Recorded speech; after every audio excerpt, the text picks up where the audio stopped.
mosaïste. Et donc je vais vous faire un petit topo historique, disons, sur d'où vient la mosaïque et quelle forme ça a pu prendre pour en arriver jusqu'à aujourd'hui. Donc au départ, la toute première forme de mosaïque qu'on connaît, donc faut remonter jusqu'à la Mésopotamie. Sur les colonnes des ziggourats, donc les temples, on avait des sortes de cônes d'argile qui étaient roulés comme ça à la main pour faire du décor, qui étaient ensuite plantés dans un mortier de terre. Et donc ça servait à orner les colonnes des ziggourats. Ensuite, donc un peu plus tard, dans la Grèce antique, un peu plus tard dans la Grèce antique, donc on utilisait des galets de fleuve un peu comme ça, vous voyez des galets ronds roulés par les rivières, et donc on s'en servait pour faire des décors de sol à cette époque-là. Et donc au départ, par exemple pour une grande place, on utilisait des galets comme ça qu'on plaçait au sol comme un dallage finalement. Et plus le temps a passé et plus c'est devenu complexe, on a commencé à faire du décor dessiné, etc. Jusqu'à aller dans du figuratif, avoir un lion, une figure mythologique ou que sais-je. Et donc pour affiner les traits de ces mosaïques de galets là, on utilisait parfois des bandelettes d'argile cuite qui servaient à redéfinir un tracé. Donc on allait placer comme ça sur le bord. Donc par la suite, pour éviter d'avoir à manipuler plusieurs matériaux comme ça pour faire un décor au sol, on a commencé à découper la pierre et donc à aller vers de la tesselle carrée. Une tesselle, c'est un morceau utilisé dans une mosaïque. Donc on a commencé à découper la pierre pour aller proposer des décors plus précis, plus dessinés. Et donc c'est là qu'est apparu un peu ce principe-là de ce qu'on appelle l'andamento. Donc ça vient du verbe italien andare, qui veut dire aller. Donc c'est un petit peu le flux, c'est la manière dont la mosaïque va, disons, sur la surface. C'est-à-dire, vous voyez ces lignes qui sont dessinées par la disposition des tesselles, là. C'est ça qu'on appelle l'andamento. Donc ça court un petit peu sur toute la surface. Alors par exemple, si j'ai un carré comme ça, en mosaïque romaine, on va d'abord tracer comme ça le contour. Hop.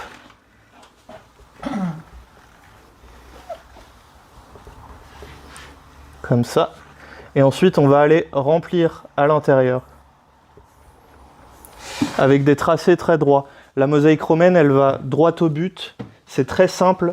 Ce sont des tracés droits parce que ce sont des mosaïques de sol et c'est souvent réalisé par des dizaines de personnes qui sont sur le même projet, sur un pavement, etc.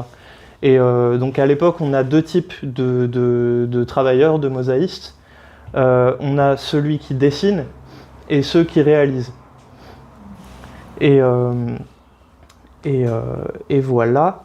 Et donc cette manière-là de travailler en andamenti comme ça et en tesselle carrée, elle va ensuite donc continuer d'évoluer après jusqu'à l'époque romaine où on a toutes sortes de styles qui se développent. Par exemple, pendant l'Empire, on a beaucoup de noir et blanc avec des figures mythologiques, etc.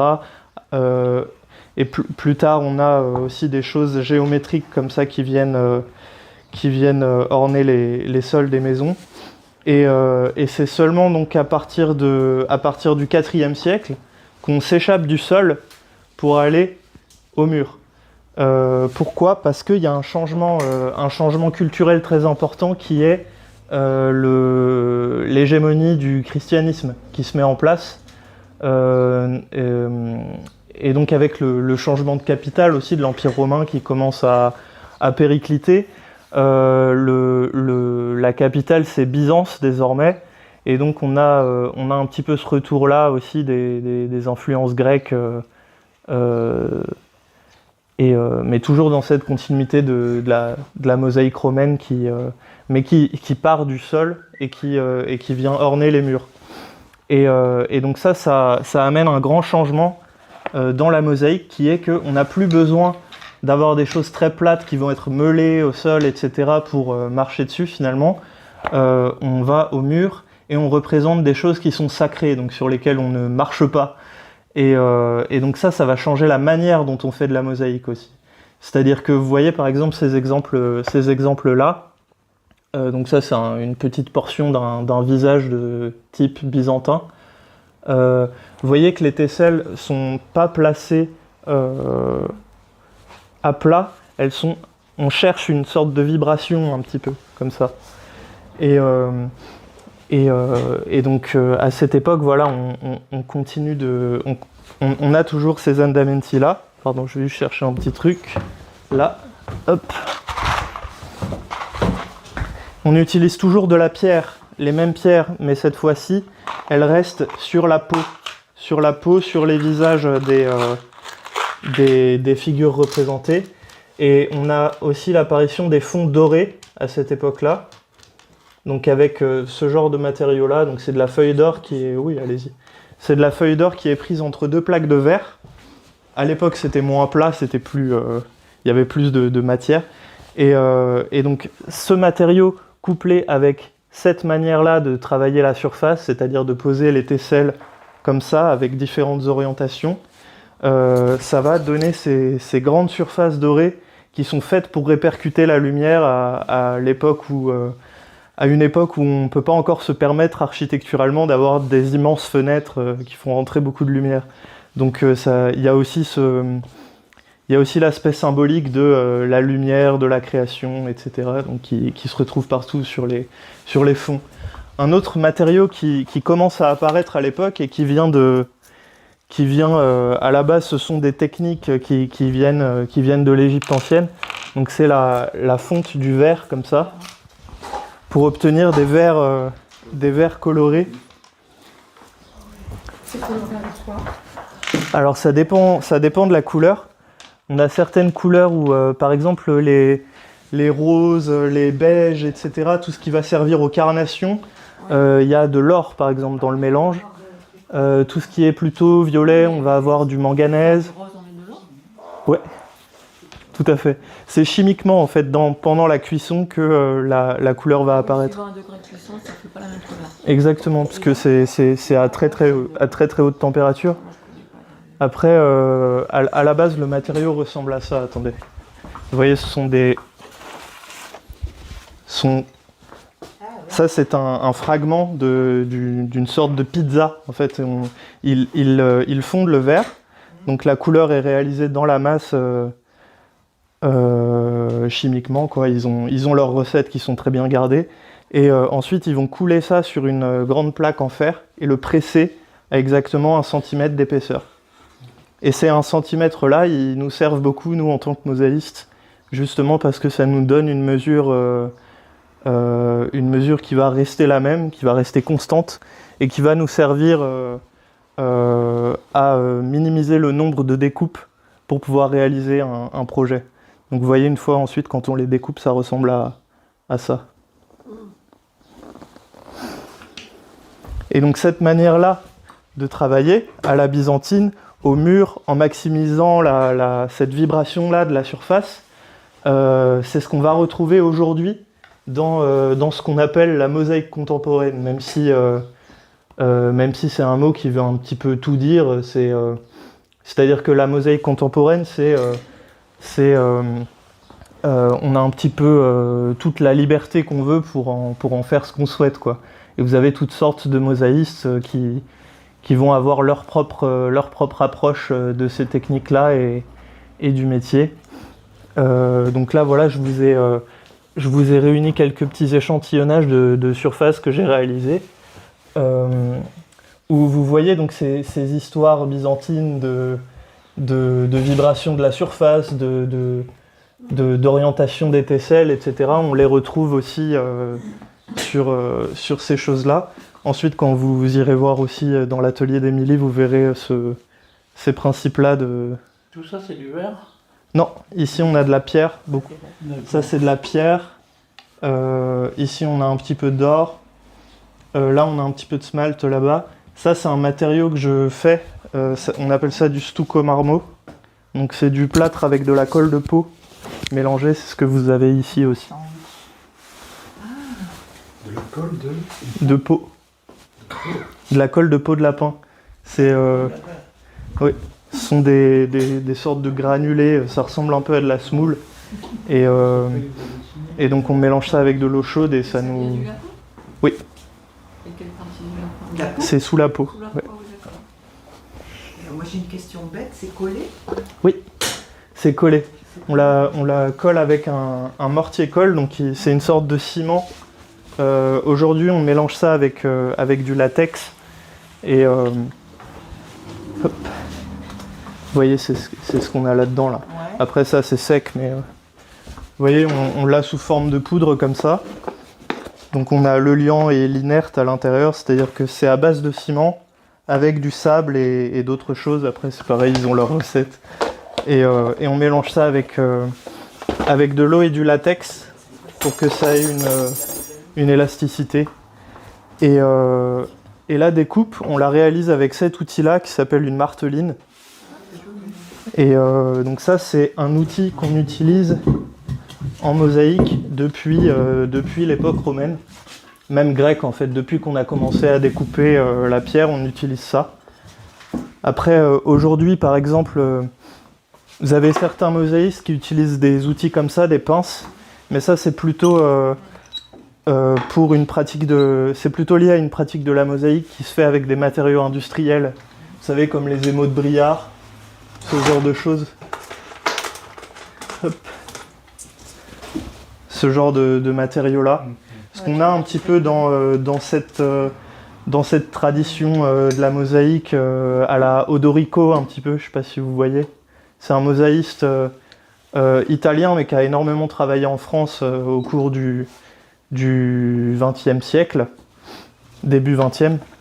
Et donc à une époque où on produisait énormément de ces matériaux-là, et où ça commençait à supplanter la pierre et les émaux qui étaient et qui sont toujours très chers.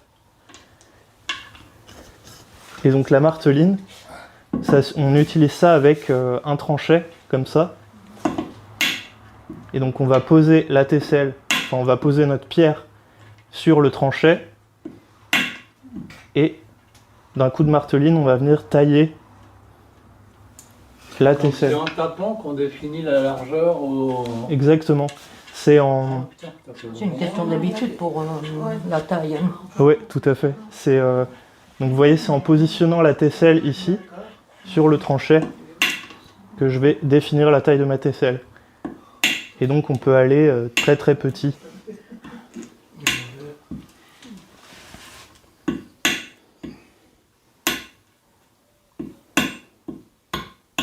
Oui, vraiment très petit.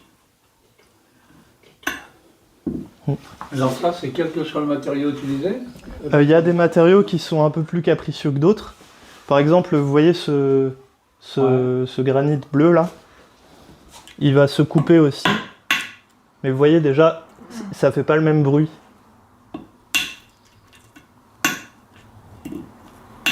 Et aussi selon ce qui se trouve à l'intérieur du matériau, vous voyez, ça va se couper différemment. C'est-à-dire que là, il y a certains matériaux où on a des fissures internes, des choses qui vont le rendre plus difficile à couper. Ils doivent en prendre un coup quand même. Hein. Au début, oui, mais ça vient après, vite. pas vraiment en fait. Oui, ça vient vite. Parce que si vous voulez, la marteline, elle va pas n'importe où. Elle est toujours au-dessus du tranchet, elle est toujours parallèle au tranchet. Et en fait, il n'y a que ma main gauche qui bouge et mon bras droit qui fait ce mouvement. Oui.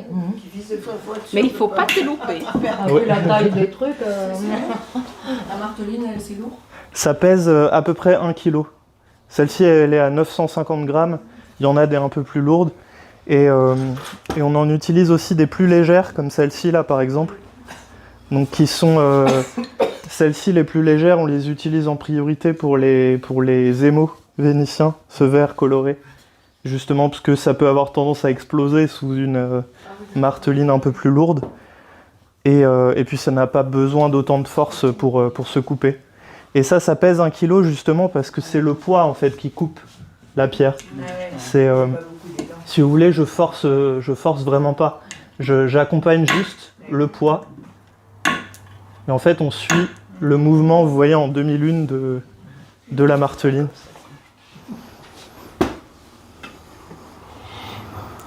Et voilà. Et alors, comment on passe de ça à ça? Alors ça, ce sont des boîtes que j'ai réalisées récemment. Je parle de la surface. Ah oui, de la surface, ok. Alors ça, c'est un travail de ponçage et de polissage de la pierre. Donc, après, une fois oui, reposée. c'est ça. Donc là, c'est ce qu'on appelle de la pose directe, c'est-à-dire que je pose mes tesselles donc, sur un mortier qui lui-même est posé sur une grille comme ça. Et une fois que c'est sec, je vais pouvoir le poncer et le polir. Il y a une autre technique aussi qu'on utilise à peu près depuis le 19e siècle, la fin du 19e. C'est ce que vous pouvez voir là.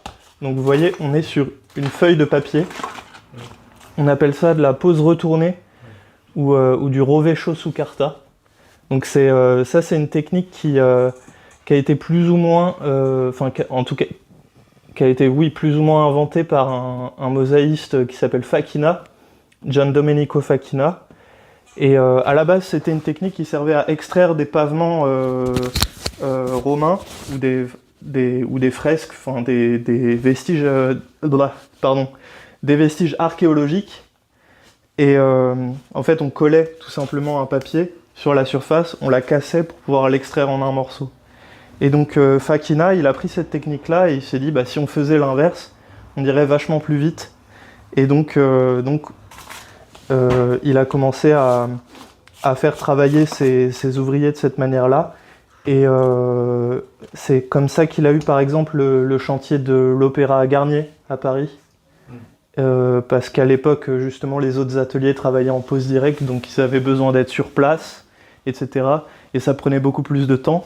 Tandis que lui est arrivé avec un chiffre bien plus bas et en disant « nous, on fait ça en atelier et on vous le ramène ». Et donc voilà. Et donc là, il faut imaginer qu'en fait, la face qui sera visible, elle est contre le papier. Et ensuite, on va la retourner, comme ça. Oui, c'est ça. Et donc moi, j'utilise cette technique-là, mais en la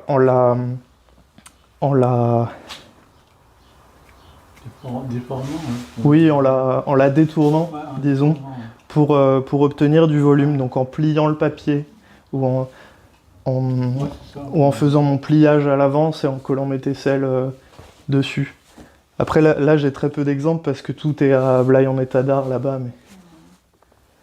Il faut en parler de l'expo Blaye en état d'art. Ah oui. Parce qu'ils ne savent pas forcément ce que c'est. Ah, ouais.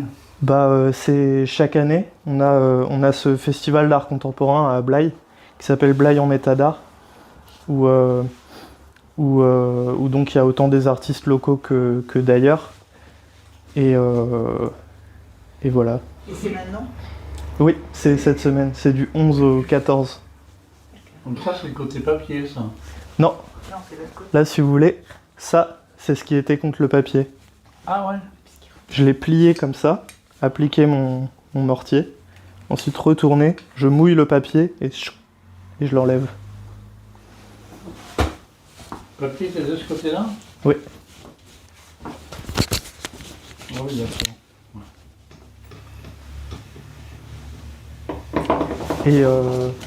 Et après, donc voilà, la mosaïque, elle peut aussi s'échapper des murs, s'échapper de l'architecture pour devenir un matériau, donc un matériau qui est un matériau d'artisanat qui peut aller s'étendre à d'autres champs du design ou de l'artisanat.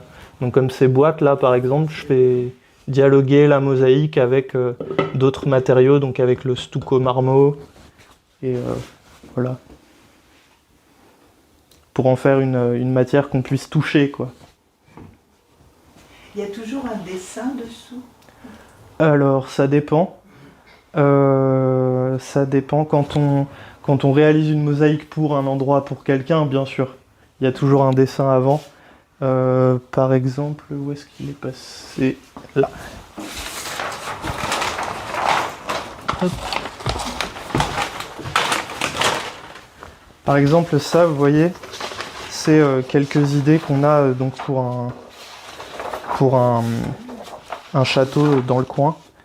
Et donc, on va leur proposer différentes choses, en fait, différents matériaux. Donc, on va réunir une gamme de couleurs, etc. Et donc, proposer des dessins, des dimensions, etc.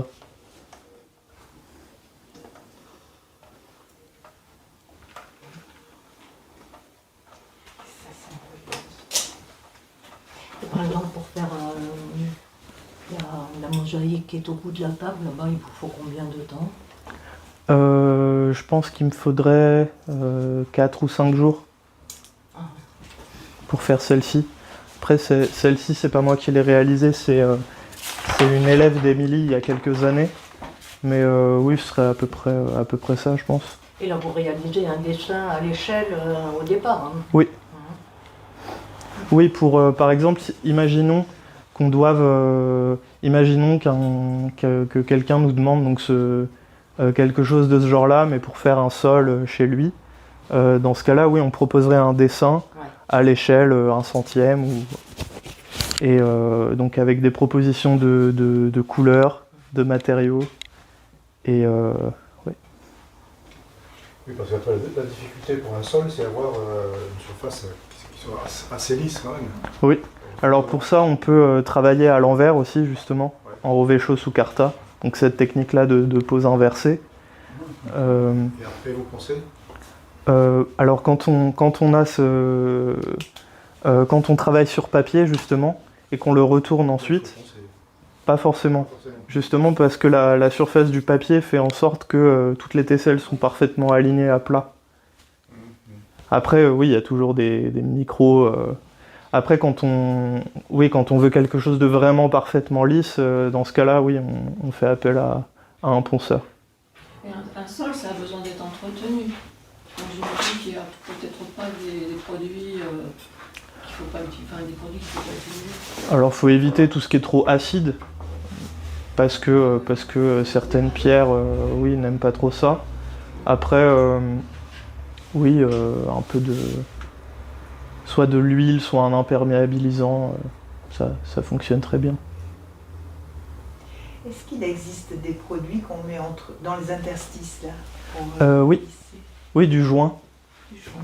Du joint. Par exemple, sur ces pièces-là, vous voyez, Ouais. là, on en a du joint. Ah, d'accord. Oui, Parce c'est que là, plus c'est lisse. destiné à être touché, etc. Ouais. Donc oui, c'est plus lisse. C'est plus lisse. Ces pièces-là, ça, ce sont des échantillons pour potentiellement des pièces murales, D'accord. donc qui seraient moins touchées, etc. Donc là, pour un petit peu mieux mettre en avant la matérialité de la pierre, quoi, disons. le relief? Ouais, le relief, c'est ça. Et là, il y est, ouais. Ouais. Et la poussière, là, ça se met dedans, quoi. Ah bah avec un aspirateur, Carter.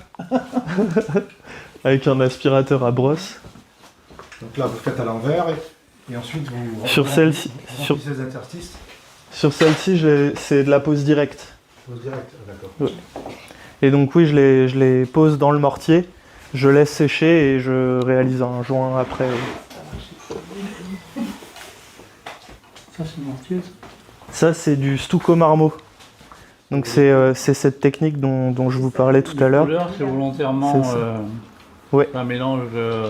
Oui, tout à fait. Pourquoi vous avez... À la base, c'est un artisanat italien qui sert à reproduire des marbres qu'on n'a plus, par exemple pour faire des réparations, ou à l'époque pour avoir une surface type marbre sans avoir à payer le marbre. C'est joli, hein? Ouais. Ah oui, c'est vrai, ça fait imitation bien. là. Et donc ça, en fait, c'est donc du plâtre. Après, chacun a un petit peu ses recettes, mais la base, c'est vraiment du plâtre avec de la colle de peau. Et ça ralentit le temps de prise du plâtre et ça fait en sorte qu'il ne soit pas liquide. Ça en fait une sorte de pâte qu'on peut ensuite modeler, manipuler, colorer partiellement, etc. pour obtenir des marbrures et des motifs comme ça.